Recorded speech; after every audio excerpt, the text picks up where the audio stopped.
Oke, sekarang saya katakan, kamu katakan Allah ya. Allah Saya tanya dulu, sekarang berarti Quran itu adalah kitab terjemahan. Sumber bahasanya. Saya Ya, original tanya, teks Allah kamu itu. tadi mengatakan Musa dan para nabi berbicara bukan dalam bahasa Arab. Mereka orang Yahudi. Bahkan dari 24 nabi yang kamu klaim, dari 25 kecuali nabimu, semuanya ada di dalam Alkitab kita dan berbahasa Yahudi. Ya, berbahasa Ibrani. Berarti saya tanya, Quranmu itu merupakan kitab terjemahan, betul apa enggak? Silakan dijawab. Muhammad, silakan buka mic-mu. Buka mic-nya, Muhammad.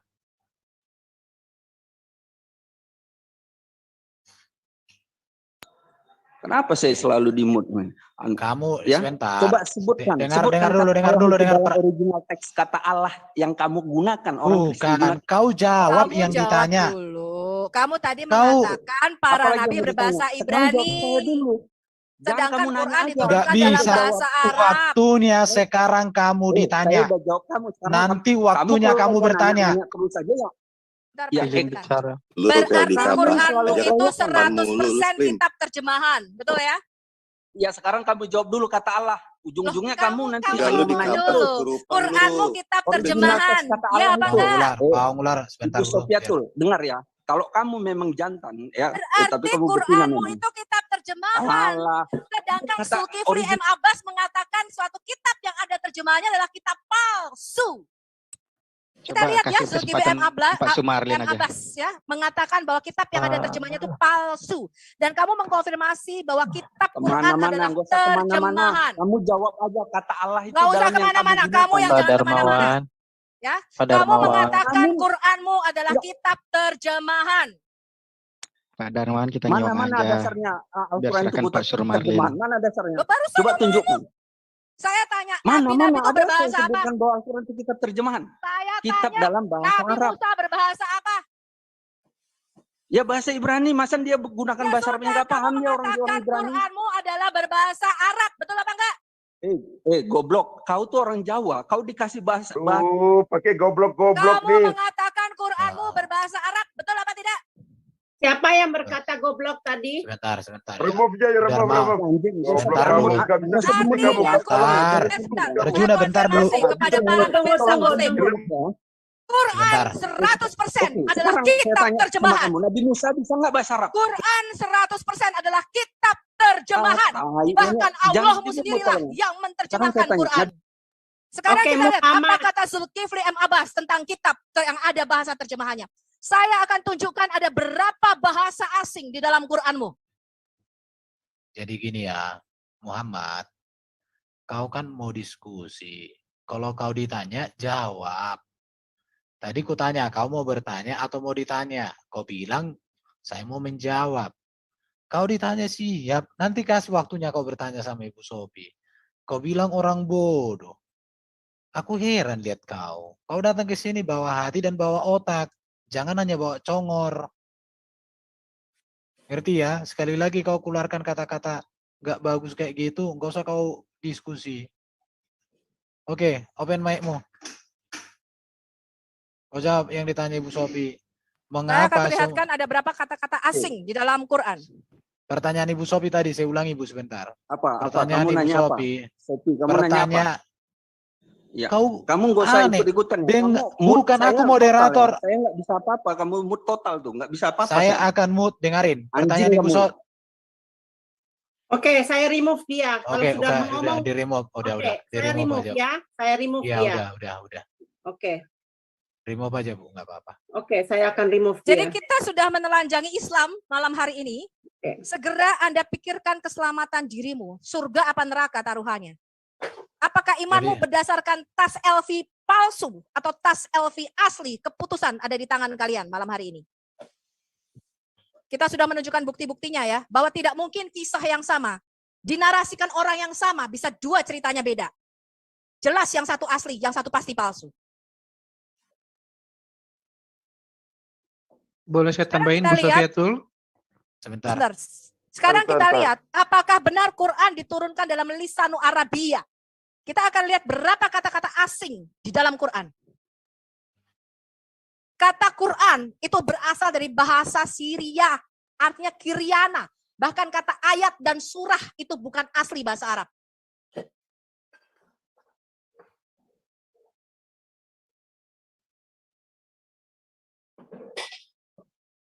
Jadi Quran ini pertama kali tidak pernah disebut Quran, Pak Erben.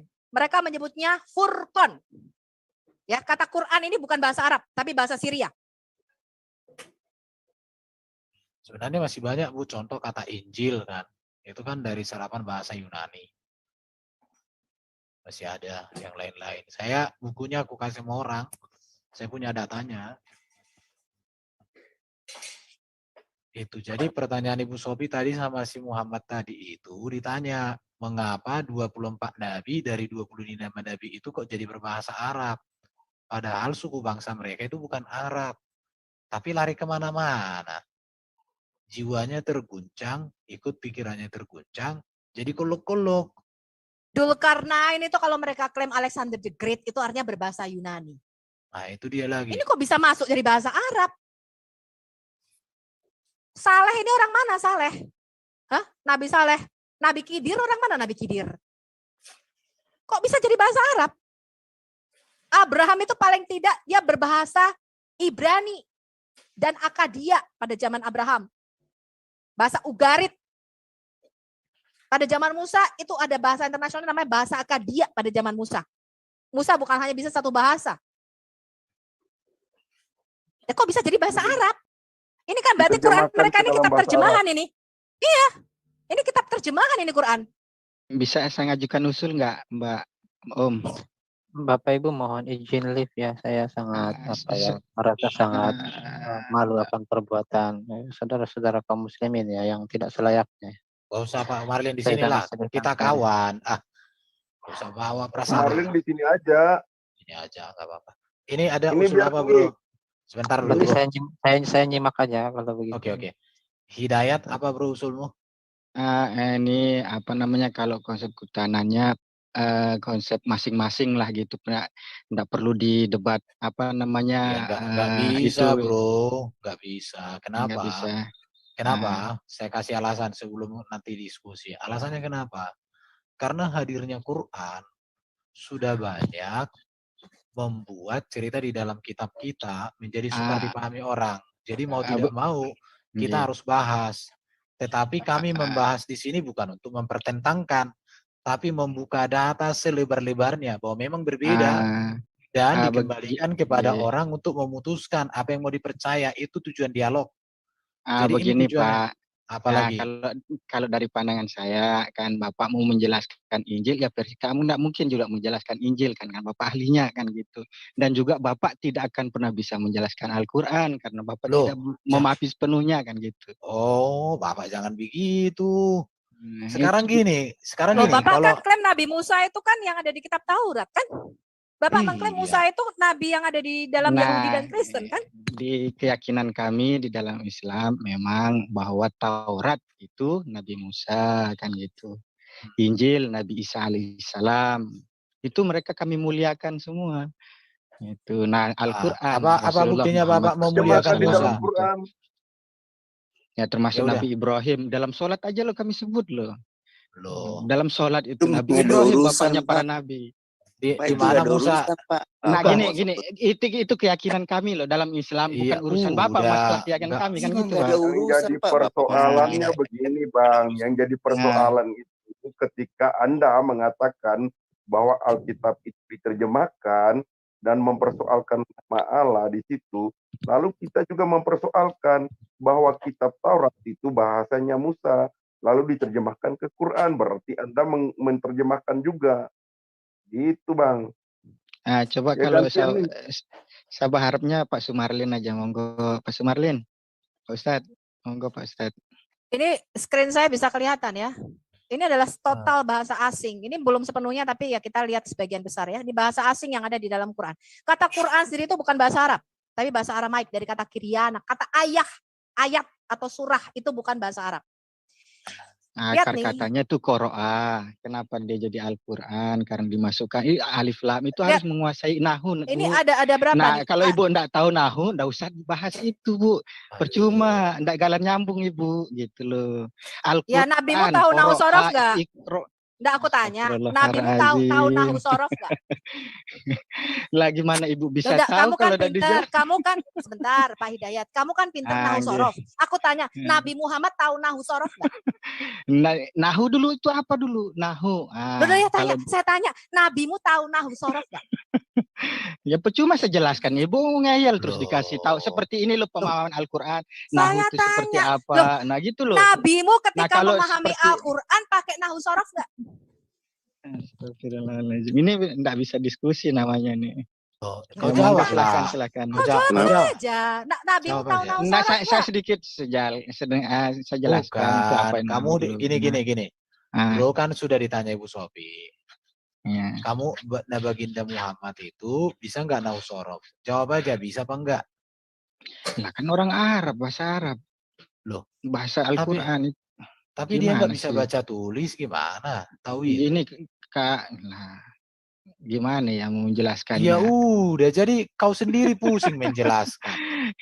Masalahnya saya mau menjelaskan sama Bapak itu saya bingung gitu loh, ngeyel terus. Iya. Itu nggak usah dijelaskan karena ahli orang Arab sendiri yang menyatakan itu bukan bahasa Arab dan saya bisa kasih Anda referensi bukunya. Ya, jadi ini ulama muslim. Sebentar saya jelaskan dulu. Ini adalah bahasa-bahasa asing total yang ada di dalam Al-Qur'an. Nah, itu dia, Ibu seolah-olah mau menguasai Al-Qur'an, tapi Ibu enggak paham kan gitu. Mau menjelaskan Al-Qur'an sama orang Islam gimana? Ini makanya pemahaman Ibu tuh berbeda tentang itu gitu. Mbak, sama kayak apa sih? Percuma. Hidayat. Iya, Pak Hidayat. Mau saya buktiin nggak Allah nggak tahu apa-apa? Astagfirullahaladzim. Nah gini, kalau enggak, saya mau buktiin. Enggak, saya berani bisa buktiin Allah nggak tahu apa-apa. Sebelum sabar bro. Kita lagi bukan. Saya bisa buktiin. Nggak usah buka topik baru lah. Sebentar, kita harus tunjukkan data. Dari tadi ini nyebut nama Allah. Kita kembali. Lihat nih, ada bahasa Syriak yang paling banyak Syriak, ya. Kemudian Aramaik, ya. Ada bahasa Ibraninya, ada bahasa Greeknya di situ, Etiopik, Pahlavi, Persian, Akkadia, Arabian, Armenian, Phoenician, Avestic, Mandanian, Sanskrit. Ini semua data teman-teman dan ini bisa dipertanggungjawabkan. Ya, ini ada berapa kosakata asing masuk di dalam Quran. Bahkan ada, kalian tahu nggak? Ada beberapa kosakata di dalam Arab yang orang ahli tafsir nggak tahu itu apa artinya. Sehingga mereka perlu menebak ini apa artinya karena itu bukan kosakata bahasa Arabik. Ya, termasuk ayat-ayat mutasabihat itu alif lam mim yasin itu tidak bisa disembarang terimakan itu bagi orang-orang yang betul-betul yang memiliki ilmunya. 15 abad tuh Pak, nggak ada yang tahu. Enggak, kita punya ilmu. Saya tanya ayat yang jelas saja. Ada batasan. Saya tanya ayat yang jelas saja Pak. Silakan Anda jelaskan sama kita 11 ayat ini. Ya, Muslim yang di sini, saya minta Anda jelaskan ini puisi ini 11 ayat Anda jelaskan. Silakan Pak. Jelaskan sama kita di sini Pak. 11 ayat ini. Ustadz Marlin, monggo.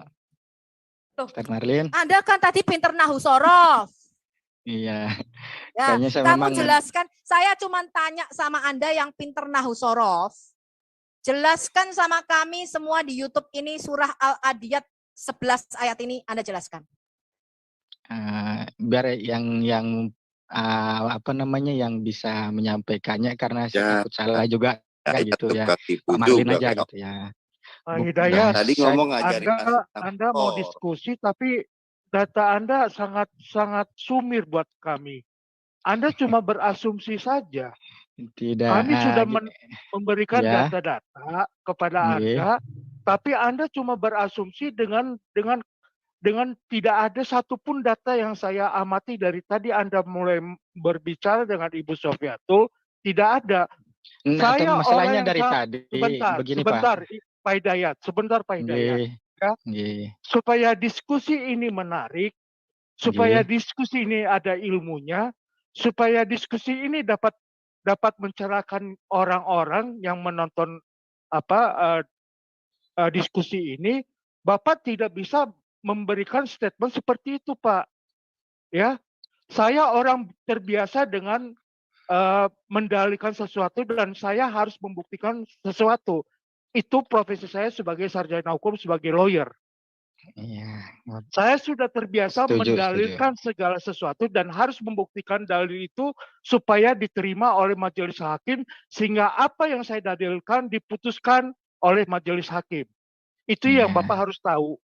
Yang kedua, yang kedua, saya tidak melihat satu pun data yang bisa Bapak ketengahkan dari tadi Bapak berbicara, ya. Ketika Bapak diajak untuk memberikan data, Bapak mengelak dengan mengajak Pak Sumarin untuk membicarakan. Itu bukan cara diskusi, Pak. Itu cara berbicara anak usia SD. Kita sudah dewasa di sini, Pak. Ya, Itu aja maaf ya dari Pak ya. saya. Nggih. Begini Pak, tadi kan ada yang tadi awalnya nyebut Allah, terus sekarang nih belum dia ujung-ujungnya sekarang itu apa ayat 7 katanya disebut puisi, apa ndak hujatan itu. Nah, kalau orang yang tidak bisa menerima kan Kitabmu itu marah, puisi, Pak. Pak. Saya bisa buktikan. Nah, itu sampai Kamu mau bukti? puisi bla bla bla kan gitu. Loh, kitabmu tuh puisi. Sekarang Nah, kalau saya tanya, dibalik kan Bapak, begitu sekarang kan saya tambah tanya Pak Hidayat. kan Saya ada yang tanya. tersinggung gitu loh. Jangan Ini sampai Kok kita tersinggung? menyinggung Ini fakta kok Kalau ulama sendiri yang Bapak mengatakan bisa kok. menyajikan data seperti yang Ibu Sofiatul katakan, bagi kami nggak ada masalah. Kalau Sebentar, Bapak sebentar. memang bisa Sebentar. mengatakan Sebentar, dari Pak. oke awalnya Pak Sebentar, data ya nanti oke dah. kita bahas Data puisi. untuk Sebentar, masyarakat gini Pak. Pak Hidayat Gini, begini. Sebentar, tadi Pak Hidayat. awalnya nyebut nahu, terus nyebut Sebentar. Allah, terus Anda, sekarang nyebut tujuh. Sekarang saya sebentar. baca dulu satu-satu. Ilmu Sebentar, nahu dulu, sebentar. Ibu yang lanjutkan. Tadi Ya. Anda mengatakan Anda paham bahasa Muter-muter Arab, jadinya. Anda tahu nahu sorof. Anda mengatakan ada ayat mutasyabihat. Oke, aku tidak tanya alif lam ra, yasin, ya saya tidak tanya hal-hal begitu, ya. Saya tanya ayat yang jelas yang bisa dibaca ini loh, Pak. Surat Al-Adiyat ini cuma 11 ayat jelas. Enggak, sekarang paling itu Saya muter-muter. tanya Mohon kepada maaf ya, Anda. saya izin lep aja ya. Nah, mohon maaf. Aduh, Ini kamu itu Pak Hidayat nggak satu-satu ngerti masalahnya. apa-apa.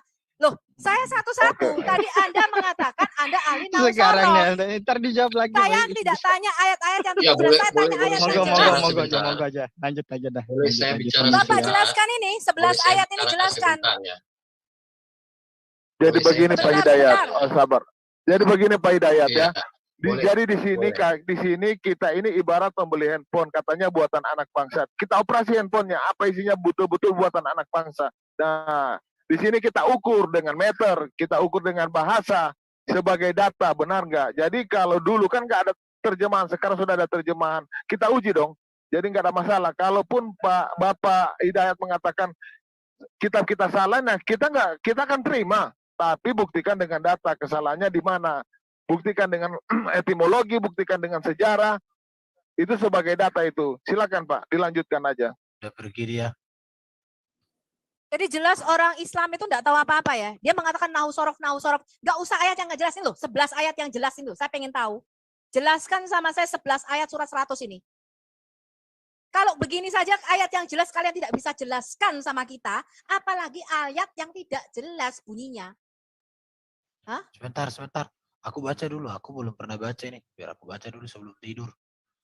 Dengan menyebut nama Allah yang Maha Pemurah lagi Maha Penyayang. Demi kuda perang yang berlari kencang dengan terengah-engah. Dan kuda yang mencetuskan api dengan pukulan kuku kakinya. Dan kuda yang menyerang dengan tiba-tiba di waktu pagi. Maka ia menerbangkan debu dan menyerbu ke tengah-tengah kumpulan musuh. Sesungguhnya manusia itu sangat ingkar, tidak berterima kasih kepada Tuhan. Dan sesungguhnya manusia itu menyaksikan sendiri keingkarannya. Dan sesungguhnya dia sangat bakil karena cintanya kepada harta. Maka apakah dia tidak mengetahui apabila dibangkitkan apa yang ada di dalam kubur? Dan lahirlah apa yang ada di dalam dada. Sesungguhnya Tuhan mereka pada hari itu Maha mengetahui keadaan mereka. Artinya apa ini? Ini kayak puisi menurut saya. Kalau bahasa ini memang puisi, pantun. Kita lihat ya iya. aslinya ya. Kita lihat Quran. Ini nggak jelas ya. Tapi kalau Anda lihat terjemahan Indonesia, kita lihat ya. Quran.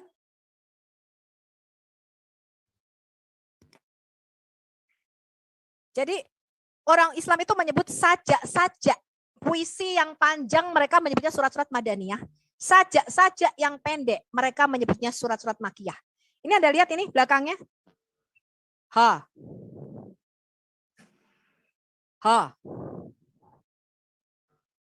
Ha.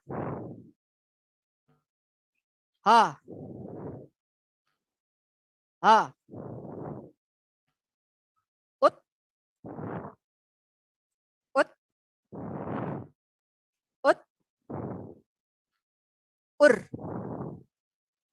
Ur. Ir. Menurut Anda, mengapa kata akhirnya bisa sama? Sekarang kita lihat, contoh kita lihat aja surah Al-Mudatain ya, surah anti sihir. Kita lihat surah anti sihir. Kita lihat dari surah ini aja. Al-Ikhlas.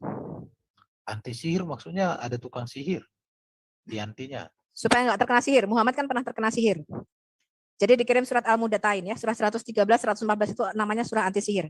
Ini sekarang kita lihat surat 112 nih. Ahad, Samad, Yulat, Ahad. Ini yang kita sebut dengan ritme atau saja. Sekarang kita lihat nih Al-Falaq surah 100. Lak, Kalak, Kap, Kat, Sat. Kita lihat surah Anas. Kita lihat ya, ini surah terakhir. Nas. Nas. Nas. Nas. Nas. Nas.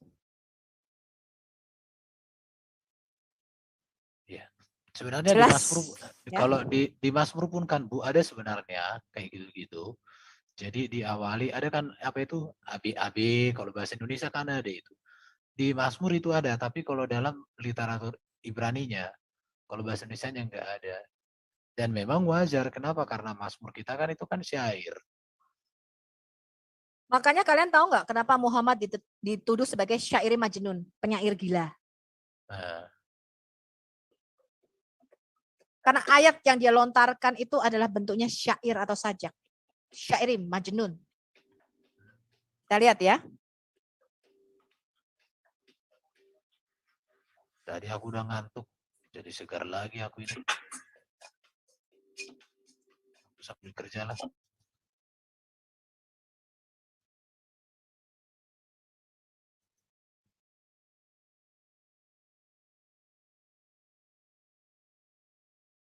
Ini Anda lihat share screen saya.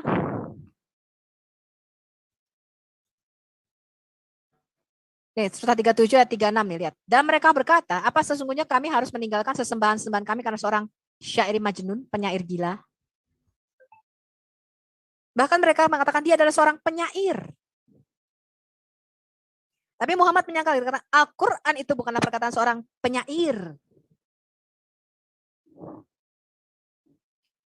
Tapi kita sudah membuktikan bahwa Muhammad sangat suka sekali syair-syair, terutama syair dari Umayyah bin Abi Salt. Benar ya? Ya itulah itu. Itu belum saya compile dari bahasa Arab ya ke bahasa Indonesia. Syair-syair dari Umayyah bin Abi Salt yang menjadi ayat-ayat di dalam Quran. Bahkan tafsir Ibn Katsir juga mengatakan Umayyah bin Abi Salt syair-syairnya adalah wahyu dari Tuhan. Can you believe that? Ini siapa yang kasih ayat ini? Kebenaran. Sesungguhnya kami menurunkannya berupa Al-Quran dengan berbahasa Arab. Ya di Quran ada juga yang bukan bahasa Arab. Kata Injil bukan bahasa Arab. Kata Quran juga bukan bahasa Arab. Tapi Furqan. Ini. Ada lagi Muslim di sini kah? Udah habis. Gak ada lagi Muslim yang datang. Apa mereka bertobat semua?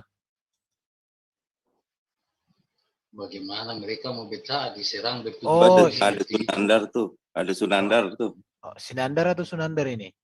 Sunandar tuh. Sunandar. Mak aja, jangan kayak Allah ngomong huruf doang. Nggak apa-apa, nggak apa-apa. Jadi Tuhan Yesus memang mati, nggak apa-apa bro. Tapi Allah kami nggak pernah mati.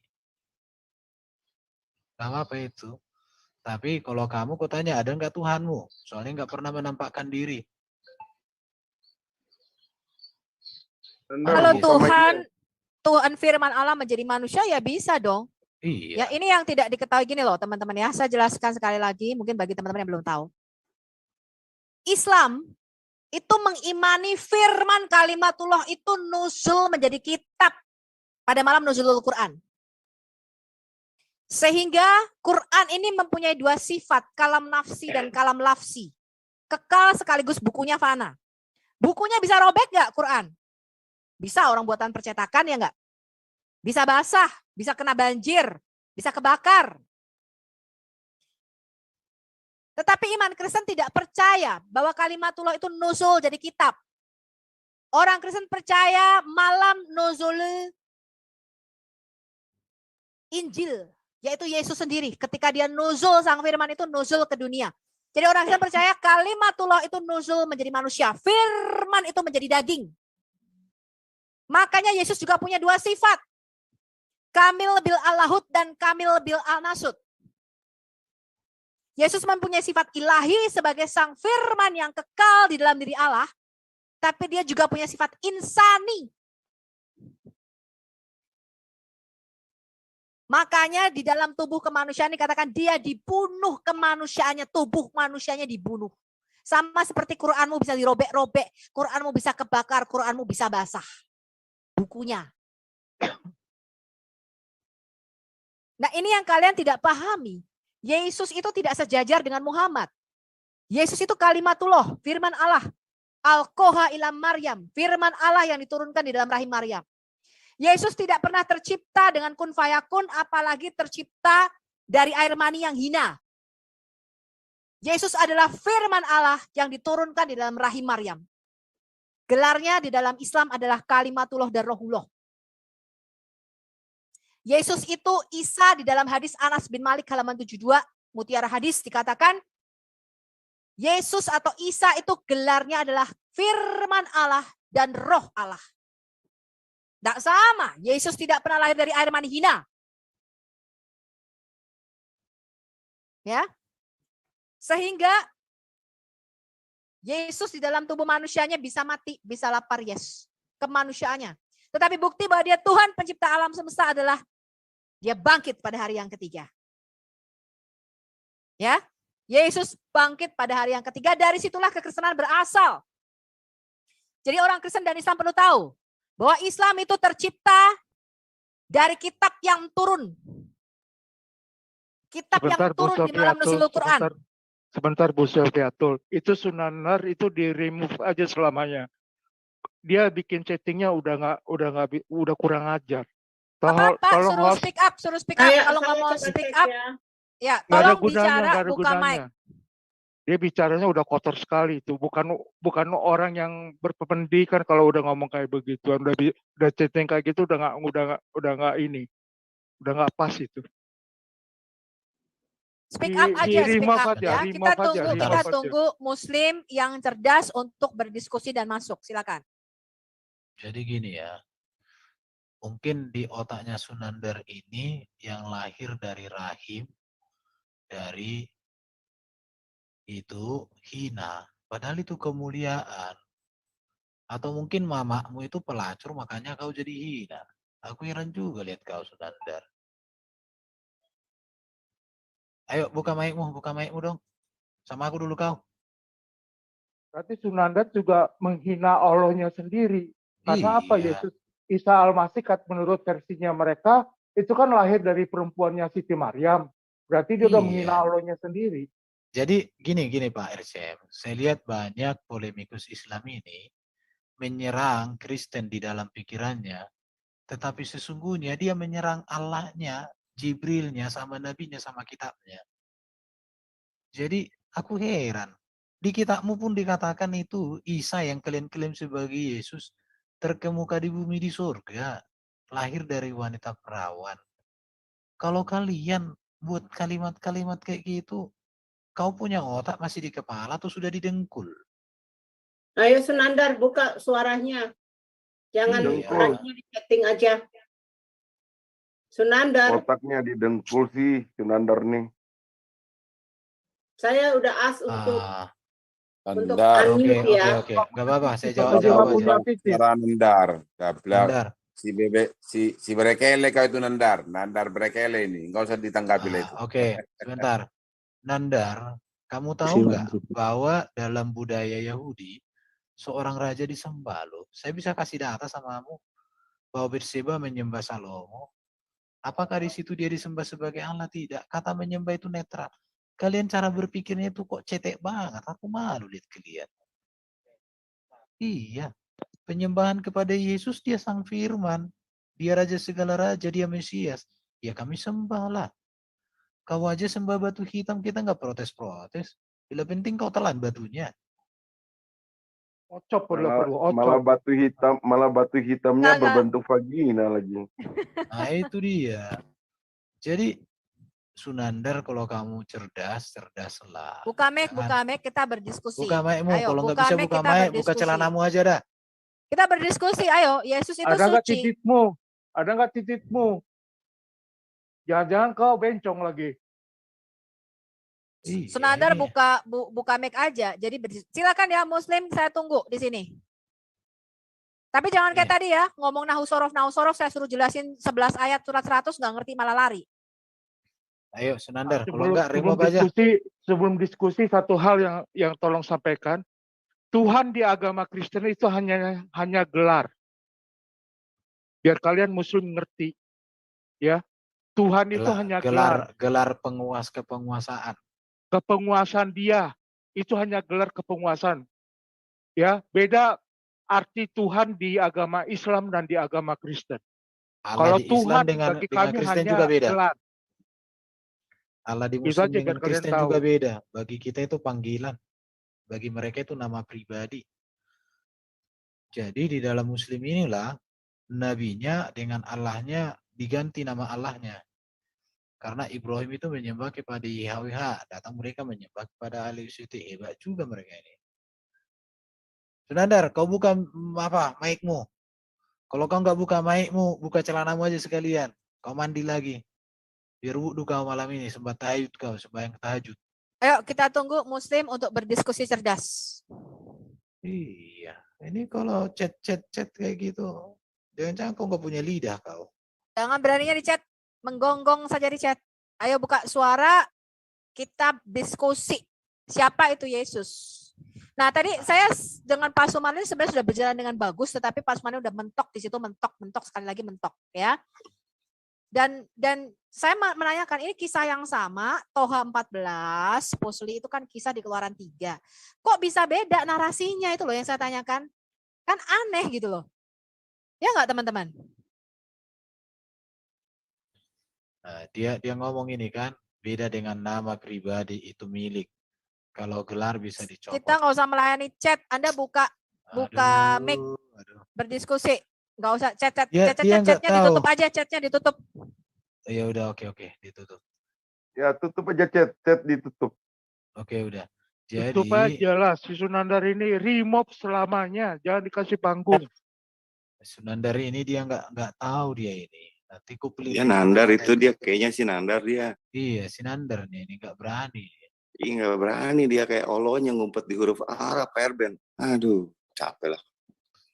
Jadi Nandar, keluk. Kau punya bibir itu nanti kutipisin itu, biar tahu kau. Bilangin dulu itu Pak Erben. Coba lihat somat itu udah ditolak di mana? Di Madura aja ditolak somat. Oh iya. Sadar lu Nandar.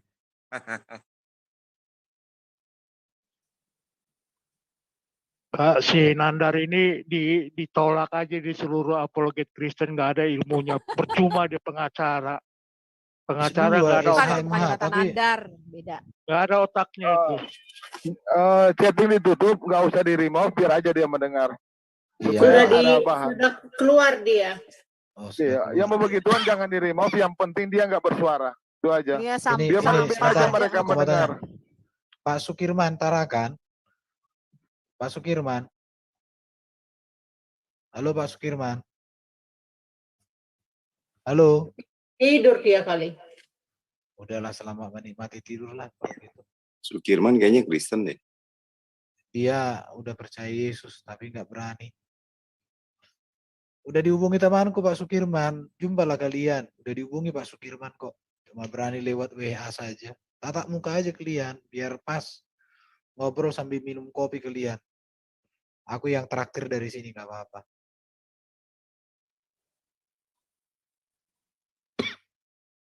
Ya, jadi tadi yang kita coba buktikan sebenarnya apologet Kristen dan Islam di sini ya, dan juga dari dialog kita sebenarnya kita memberikan edukasi kepada teman-teman terutama yang Kristen bahwa Tuhan yang kita sembah tidaklah sama. Ya, tidak mungkin Tuhan yang sama ini bisa menarasikan satu kisah loh. Musa ketemu Tuhan di Gunung Horeb itu kan sekali. Ya, masa kisah yang sekali ini bisa dinarasikan berbeda? Ya, Musa ketemu Tuhan di Gunung Horeb, di Quran bisa jadi di lembah tua gitu loh. Ibu Sofi, boleh saya bertanya ya? Boleh saya bertanya? Ya. Tadi Ibu katakan bahwa Tuhan yang kita sembah, Kristen dan Islam ini berbeda. Itu dalam pengertian apa ya? Kan kita tahu di dalam Kristen itu kan ada penyataan khusus dan penyataan umum. Kalau misalnya mengacu pada itu, yang Ibu maksudkan apa? Sebab pertanyaannya begini, kita kan semua yakin bahwa Tuhan yang sama yang menciptakan kita. Mengapa kita harus katakan bahwa beda? Perbedaan itu dari sisi mana, Bu? Oke, sudah? Ya. Ya. Jadi jelas bahwa hanya ada satu Tuhan pencipta alam semesta itu jelas. Nggak usah dipertanyakan lagi. Tapi orang-orang agama lain juga mengaku sama. Ya. Orang Zoroaster mengaku hanya ada satu Tuhan, Ahura Mazda. Buddha mengaku beda lagi, Hindu mengaku beda lagi. Dan mereka sama-sama mengaku Tuhannya pencipta alam semesta. Makanya saya mengatakan Tuhan di dunia ini cuma ada dua. Yang pertama Tuhan yang sejati, yaitu Tuhan yang menciptakan manusia dan alam semesta. Yang menciptakan kita manusia. Yang kedua adalah Tuhan yang diciptakan oleh manusia. Cuman dua itu. Dan sekarang Tuhan, Bu Sofi, Betul. dan Tuhan yang diciptakan manusia itu mengutip, memakai istilah-istilah Tuhan yang benar itu untuk menipu, membodohi, kolo-kolo itu semua. Lanjut, Bu. Ya. Jadi Tuhan itu, teman-teman, di dunia ini cuma ada dua. Satu Tuhan yang menciptakan manusia, dua Tuhan yang diciptakan oleh manusia. Nah sekarang kita ada satu lagi Bu Sofiatul. Tuhan bolo-bolo itu yang di seberang itu, yang di Mekah itu Tuhan bolo-bolo namanya. Ya. Nah sekarang kita tes teman-teman. Iya, apa itu artinya, bedanya? Ibu Sofi, itu, ya, itu artinya yang dipersoalkan di sini, ya, itu artinya yang dipersoalkan di sini adalah tanggapan manusia kepada Tuhan kan, bukan soal eksistensinya kan, seperti itu. Allah atau Tuhan yang sama hanya itu, Pak. yang menyatakan ya. Bukan hanya tanggapan manusia, tetapi bagaimana Allah yang diyakini sebagai pencipta itu menyatakan diri. Karena kalau kita masuk kepada Muslim, benar. Nah, kalau kita masuk kepada saudara kita ini Muslim, Allah itu tidak pernah menyatakan diri loh kepada mereka. Kepada baginda Muhammad tidak pernah. Iya. Semua melalui jadi proses maksud saya ini, ya betul. Jadi maksud saya ini dari perspektif kita ya. Artinya bahwa kita ini kan memahami itu. Hanya ini yang saya maksudkan. Tanggapan manusia ini kan dipersoalkan. Bukti tanggapan-tanggapannya itu kan bisa melalui tulisan-tulisan misalnya yang kita sekarang bahas ini kan Al-Quran.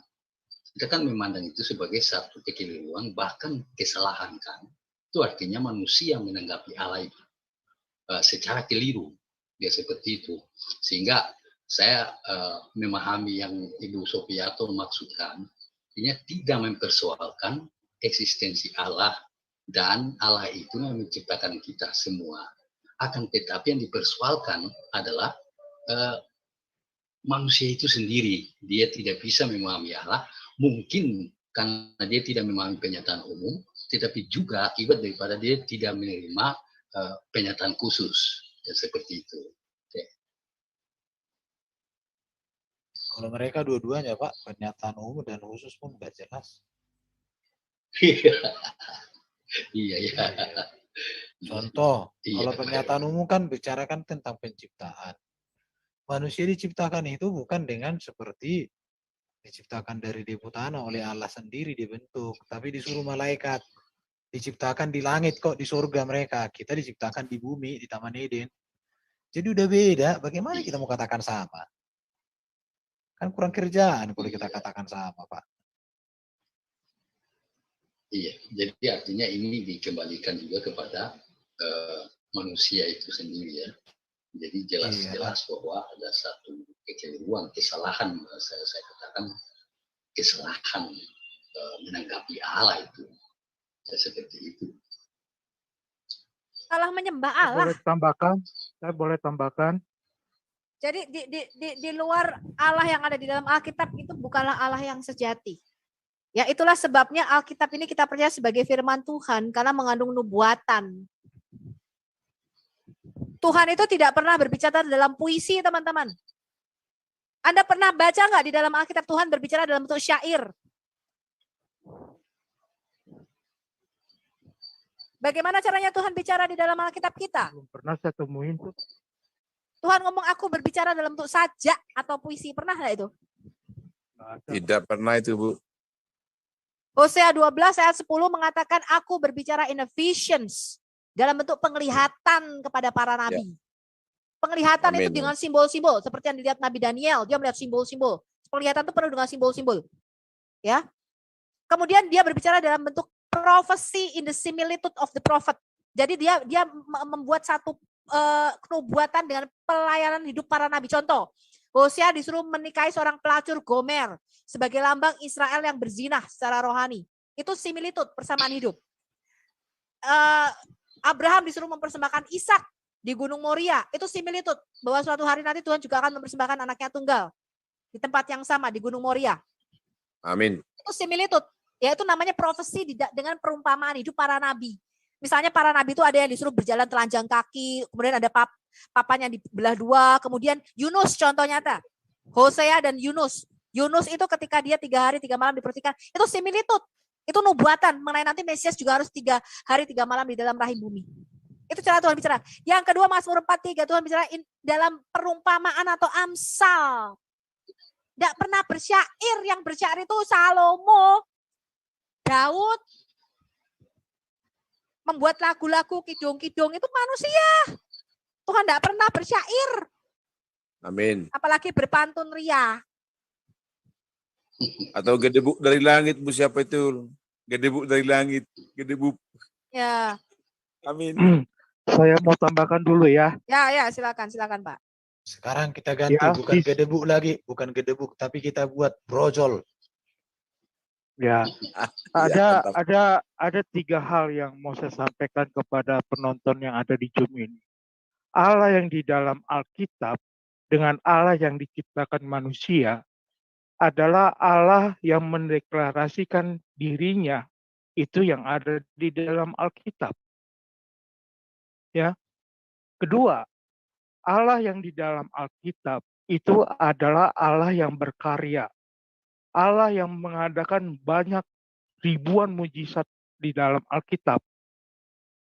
Yang ketiga, Allah yang di dalam Alkitab adalah Allah yang bisa kita rasakan dalam kehidupan kita sehari-hari. Allah yang bisa melakukan mujizat di dalam pribadi lepas pribadi. Allah yang bisa berbicara kepada pribadi lepas pribadi. Dan Allah yang dirasakan oleh semua yang tertulis di dalam Alkitab, manusia-manusia yang ada di dalam tokoh Alkitab, yang merasakan Allah di dalam kehidupannya sehari-hari. Itulah Allah yang di dalam Alkitab dan berbeda dengan Allah yang diciptakan oleh manusia. Itu yang bisa saya sampaikan malam ini. Lanjut Ibu Sofiato, Pak Erben. Ya, jadi Allah yang sejati itu adalah Allah yang menyatakan dirinya. Karena kita tidak bisa naik mencapai Allah. Kalau Allah tidak mereveal, menyingkapkan siapa dirinya tadi loh. Seperti pada hari betis disingkapkan. Lah, kalau kalian kan hanya tahu betisnya doang.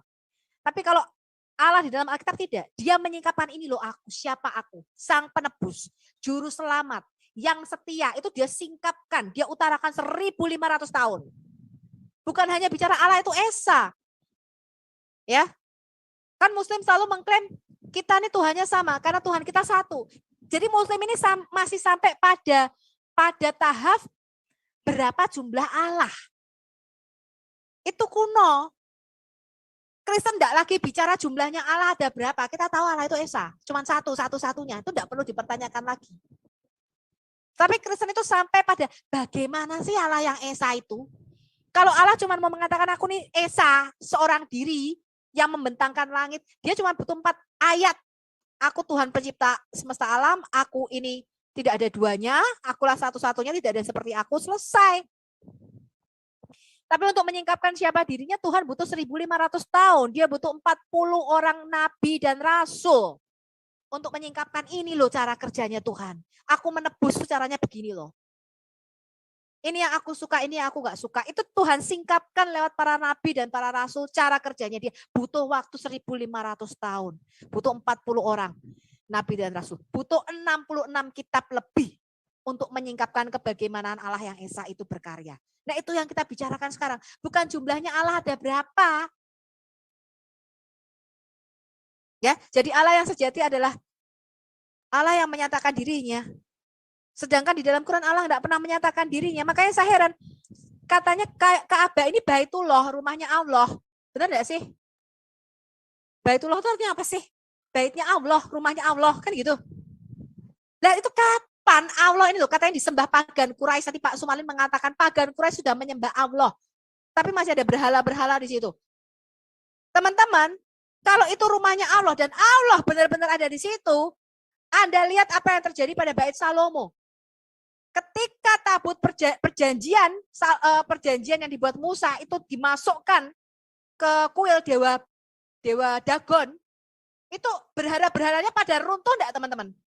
Dewa Dagonnya sampai orang Filistin itu ketakutan. Itu baru tabut perjanjiannya doang loh. Iya, lari semua dia. Ambles. Nah itu. Lah ini kok Allahnya kalah sama berhala-berhala di Ka'bah itu enggak ngapa-ngapain ini Allahnya malah yang menyingkirkan Muhammad. Pada waktu Fatu Mekah. Ini kan berarti enggak ada kuasanya dong. Iya. Coba kita lihat tadi sorry ya, bukan Mazmur 43, Mazmur 78 ayat 2. Aku mau membuka mulutku mengatakan amsal atau perumpamaan. Kita lihat dulu bagaimana cara kerja Tuhan. Hadirat Allah ketika Musa membuat tabernakel itu nyata, betul nggak? Barang siapa menyentuh aja mati. Ya, betul. Betul sekali. Ya. Nah ini katanya rumah Allah kok enggak ada kuasanya itu loh, aku ya heran loh. Ini kita lihat dulu ya, coba saya share screen dulu. Kita lihat Allahnya Israel dengan Allahmu. Ini 1 Samuel 5, tabut Tuhan di tanah orang Filistin. Sesudah orang Filistin merampas tabut Allah, ini tabut perjanjian yang ada 2 kerupnya, nanti saya tunjukkan bentuknya seperti apa, karena Muslim tidak tahu apa itu tabut perjanjian. Maka mereka membawanya ke Ebenezer ke Asdod. Bisa lihat share screen saya teman-teman ya, 1 Samuel 5. Sudah. Orang Filistin mengambil tabut Allah itu dan dibawanya masuk ke kuil berhala, kuil Dagon, dan diletakkannya di sisi dewa Dagon. Ini dewanya orang Filistin. Ketika orang-orang Asdod bangun pada pagi-pagi keesokan harinya, tampaklah apa? Patung Dagon terjatuh dengan mukanya ke tanah di hadapan tabut Tuhan. Lalu mereka mengambil Dagon dan mengembalikannya ke tempatnya. Tapi keesokan paginya mereka bangun, Dagon terpelanting. Ini patung berhala, ini sudah didirikan sama orang Filistin. Patung dewa Dagon ini terjatuh lagi dengan mukanya ke tanah di hadapan tabut Tuhan. Tetapi sekarang kepala Dagon dan kedua belah tangannya terpenggal dan terpelanting ke ambang pintu. Hanya badan Dagon itu saja yang masih tinggal. Itulah sebabnya para imam Dagon dan semua orang yang masuk ke dalam kuil Dagon tidak menginjak ambang pintu rumah Dagon yang di Asdod sampai hari ini. Lihat nih, tangan Tuhan menekan orang-orang Asdod itu dengan berat. Ia membingungkan mereka, ia menghajar mereka dengan borok-borok. Baik Asdod maupun daerah. Ini loh Tuhan yang Maha Kuasa. Ini loh. Orang-orangnya dihajar. Kalau orang pagan Quraisy itu salah menyembah Tuhan. Itu Allah kok tidak menghajar mereka dengan borok-borok seperti Yahweh menghajar orang Filistin. Hah? Di mana kuasanya? Dikatanya Allah berkuasa, saya tanya, di mana kuasanya? Lihat tangan Tuhan menekan orang-orang Asdod dengan berat. Ia membingungkan mereka, ia menghajar mereka dengan borok-borok. Baik Asdod maupun daerahnya. Ketika dilihat orang-orang Asdod bahwa demikian halnya, berkata mereka apa? Tabut Allah Israel tidak boleh tinggal pada kita. Ini loh kuasa Tuhan. Sebab tangannya keras melawan kita dan melawan Dagon Allah kita. Sebab itu mereka memanggil berkumpul semua rajanya. Kamu tahu enggak? Ini tabut Allah itu dibalikkan sama orang, sampai orang Filistin itu ketakutan. Nah itu saya tanya, Ka'bah ini rumahnya Allah, katanya Baitullah. Lah ada 360 berhala di situ, kok Allahnya kalah? Belalang masuk Bu saya itu sekarang, banyak belalang itu. Hah? Mana kuasanya? Iya. Apa belalang? Bo ame belalang kupu. Loh, itu masuk TV CNN itu, Bang Erben. Itu mereka sibuk sampai 500 orang nyapu semua itu nggak bisa habis. Satu minggu baru selesai disapu itu. Biarin aja biar digoreng. Enggak, itu yang hebatnya sih belalangnya. Belalang tahu aja berak di mana. Iya. Mumpung ingat ini. Nanti musim anu nanti Pak, musim haji nanti mereka lagi menjauh anunya itu asar aswati, nggak boleh dicium. Jadi di pagar sekarang ini nggak boleh cium, nanti musim haji nanti itu Pak. Lagi corona ala mereka itu Pak. Enggak ada lagi, sebentar, nggak ada lagi saudara muslim ya. Hapus dong. Siapa Dosanya lagi? nggak terhapus dong. Ya itu. Nggak ada lagi saudara muslim nih. Habis udah digebukin dari tadi. Datang Itulah sebabnya teman-teman kita menyembah. Ya, itulah sebabnya kita menyembah Allahnya Musa, Yahweh Nisi. Kita menyembah Allahnya Abraham, Ishak dan Yakub karena kuasanya nyata. Dia Allah yang menyatakan dirinya. Ketika Bait Salomo ditasbihkan itu imam-imam merebah di dalam kemuliaan Tuhan. Saya tanya, ini kapan Allah Subhanahu wa taala ini menyatakan dirinya di Ka'bah? Itu tadi loh, kok malah Allah ini malah mau disembah bareng-bareng sama siapa tadi Pak Sumali ngomong Allah Subhanahu wa taala mau disembah bareng-bareng sama Dewa Alat, Dewa Usa, Dewa Manat, Dewa macam saya nggak hafal nama dewa-dewanya berhalanya. Ada 360 katanya. Lah kok tidak ada kuasanya? Lah kalau Allah kita kira-kira mau enggak di bait suci itu ditaruh berhala-berhala? Langsung Tuhan nyingkir, betul enggak? Sedangkan imamnya aja harus satu, nggak boleh banyak. Itu ketetapan Allah, itu nggak boleh sembarangan, cuma satu yang bisa di ruang maha kudus itu. Bahkan Tuhan mengatakan jangan kamu menajiskan bait suci, langsung diajar. Ka'bah aja banjir. Bukan banjir itu kayak ketempaan berkat. Hujan kan berkat itu. Hujan berkat kan. Itu cuma air keluar dari tanah itu Pak Erben, seperti Anies bilang turun dari langit ditampung di tanah. Jadi waktu itu tanah itu keluarin air gitu, itu makanya ada air di Ka'bah itu. Baru lupa mereka ngomong air masuklah kau, masuk gak diomongi gitu. Air dari lubang WSD masuk ke situ. Nah, itu yang kita herankan ya. Dalam teologi Timur Dekat Purba, semua ini bukan cuma Israel. Ketika mereka bicara mengenai rumah Tuhan, itu selalu letaknya di gunung. Dewa Baal itu letaknya, ada mereka sebutnya Baal Sephon, itu letaknya di gunung Baal. Orang Yunani mengatakan Dewa Zeus itu di gunung Olympus, betul nggak? Betul. Karena dalam pandangan mereka itu dewa itu selalu di gunung. Nggak pernah bikin rumah di lembah. Kok iso kebanjiran? Nggak pernah. Itu bukan teologi Timur Dekat Purba. Karena itu saya bisa pastikan bahwa Ka'bah itu bukanlah dari abad-abad sebelum Masehi. Karena dalam teologi Timur Dekat Purba itu tidak pernah ada umat yang membuat rumah Allahnya itu di lembah, apalagi di tempat yang rendah. Bahkan kalau Anda lihat Menara Babel yang bentuknya sigurat, itu mereka selalu membuatnya tinggi. Kenapa tangganya tinggi? Karena mereka berpikiran Tuhan itu letaknya tidak mungkin di bawah, tapi di langit di atas. Yang di bawah itu dewa kematian, dewa Mot mereka menyebutnya. Tapi Bu Dewa Sofi, pencipta alam setan semesta itu aja letak mereka rumahnya di bisa gunung. lempar. Setan aja mereka lempar pakai batu. Jadi jelas ya, Allah Subhanahu wa taala tidak pernah menampakkan dirinya, tidak pernah menyatakan dia berkuasa. Dia tidak pernah menyatakan dirinya seperti Yahweh Tuhan kita menyatakan dirinya kepada bangsa Israel. Dan pernyataan diri Allah itu hanya ditujukan kepada bangsa Israel keturunan Yakub. Tidak pernah Allah menyatakan dirinya kepada bangsa lain. Never. Iya. Ya. Mazmur 147 ayat 19-20. Mazmur 147 19-20. Yes. Oke, mereka itu pencuri teologi kita, Bu, siapa itu? Mereka itu cocok logi, mereka itu pencuri, penjiplak asli memang. Makanya mereka langsung mengklaim kita memalsukan. Justru mereka yang memalsukan kitab-kitab itu di copy paste, tapi dikurang-kurangi dalam kurung lagi. Sebenarnya mabuk ya sama yang membaca mereka itu. Bagi saya dari dulu, saya masih tahun 83 itu, ketika mulai berdebat jumpa kawan-kawan, mabuk kalian, saya bilang. Kok dalam kurung, kenapa dalam kurung itu? Enggak jelas itu. Kalian disambung sini pun enggak bakal bisa terurut, enggak teratur. Kalau Alkitab kami, saya bilang itu ya, gospel kami itu teratur semua. Mulai dari penciptaan sampai ke akhir zaman, Wahyu, teratur. Dan saling berhubungan. Tapi aku mau bilang dulu. Ya Bang. Aku